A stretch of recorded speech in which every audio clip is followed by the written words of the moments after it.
Hello நண்பர்களே, வணக்கம். இன்னைக்கு ஐப்பசி மாதம் கடைசி பௌர்ணமி, கடைசி வெள்ளிக்கிழமையும் கூட. ஸோ இன்னைக்கு நம்ம முருகனுக்கு மாலை நேரத்தில் இந்த பூஜையை செய்தோம் அப்படின்னா நம்மளுக்கு இருக்கிற பண கஷ்டம் எல்லாம் தீர்ந்து நம்மளுக்கு நகை வேண்டும்னாலும் பணம் வேண்டும்னாலும் இந்த பூஜையை நம்ம பண்ணலாம். ஸோ இந்த வீடியோ உள்ள டீட்டெயில் நான் இதுக்கு முந்தின வீடியோவில் போஸ்ட் பண்ணியிருக்கேன். ஸோ இந்த வீடியோவில் நம்ம என்ன பார்க்க போகிறோம் அப்படின்னா, விளக்கேற்றக்கூடிய சரியான நேரத்தை பார்க்க போகிறோம். விளக்கு நீங்கள் எப்போ ஏற்றணும் அப்படின்னு பார்த்தீங்கன்னா, மாலை 6 மணி அளவில் முருகனுக்கு விளக்கு ஏற்றணும். அதுவும் நெய் தீபமாக இருக்கணும். நெய் தீபம் போட முடியாது அப்படின்னா நீங்கள் நல்லெண்ணெய் தீபம் போட்டுக்கலாம், ஒன்றும் பிரச்சனை கிடையாது. ஸோ முருகனுக்கு உங்களுக்கு என்ன மாதிரியான நெய்வேத்தியம் செஞ்சு வைக்கலாம் இன்னைக்கு அப்படின்னு பார்த்தீங்கன்னா, திணை அரிசியில் ஏதாச்சும் ஸ்பெஷலாக அவருக்கு பண்ணி வைங்க. இல்லாட்டி திணை மாவும் தேனும் கூட கலந்து அவருக்கு வைக்கலாம். அவருக்கு அது பிடித்தமான பிரசாதம்.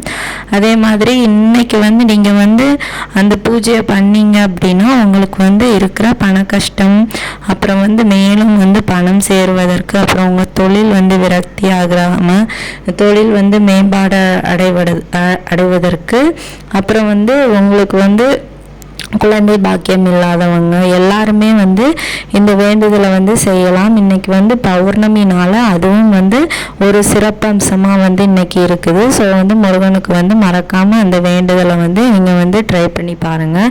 நான் அந்த வீடியோவோட லிங்க்கை டிஸ்கிரிப்ஷன் பாக்ஸில் கொடுக்குறேன். ஸோ உங்களுக்கு வேணும்னா போய் செக் பண்ணி பார்த்துக்கோங்க. அந்த பூஜை முறையும் நான் அதில் சொல்லியிருப்பேன். சிம்பிளான பூஜை தான், டைம் ஒன்றும் எடுக்காது, ஈஸியாக உங்களால் பண்ணி முடிச்சிட முடியும். ஸோ மறக்காமல் ட்ரை பண்ணி பாருங்கள். உங்களுக்கு முழு மனசாக நீங்கள் செய்யணும்னு இருந்தால் செய்யுங்க, இல்லாட்டி தேவை கிடையாது. அதே மாதிரி முருகனுக்கு விளக்கேற்றி முடித்ததுக்கப்புறமா அவருக்கு பூ அலங்காரம்லாம் பண்ணி கண்டிப்பாக இன்றைக்கி அபிஷேகம் பண்ணணும். முருகர் சிலை வச்சுருக்கவங்களும் சரி, வேல் வச்சுருக்கவங்களும் சரி, அபிஷேகம் பண்ணி சாமி கும்பிடுங்க. அது என்னென்னா அரிசி மாவில் நீங்கள் அபிஷேகம் பண்ணணும். ஸோ அரிசி மாவில் இன்னைக்கு அபிஷேகம் பண்ணுறது ரொம்பவும் விசேஷம். நீங்கள் நார்மலாக பண்ணுற அபிஷேகத்துக்கு கூட அரிசி மாவையும் சேர்த்து ஒரு அபிஷேகமாக இன்னைக்கு முருகனுக்கு வச்சுருங்க. அவர் எல்லா வேண்டுதல்களையும் நிறைவேற்றுவார். அதே மாதிரி அவருக்கு கந்த சஷ்டியோ இல்லை வேல்மாறலோ இல்லை அவருக்கு 108 மந்திரங்களோ போற்றியோ இல்லை ஓம் சரவணபவாவோ இல்லை கார்த்திகேய நமகாவோ ஏதாவது ஒன்று சொன்னாலும் போதும், உங்களுக்கு உங்களோட வேண்டுதலை அவர் நிறைவேற்றுவார். இந்த வீடியோ முழுசாக பார்த்தீங்க அப்படின்னா நம்ம வெற்றிவேல் முருகனுக்கு அரோகரா. கந்த கடவுள் உங்கள் எல்லாரையும் காப்பாற்றுவார். இந்த வீடியோவை பார்த்ததற்கு நன்றி.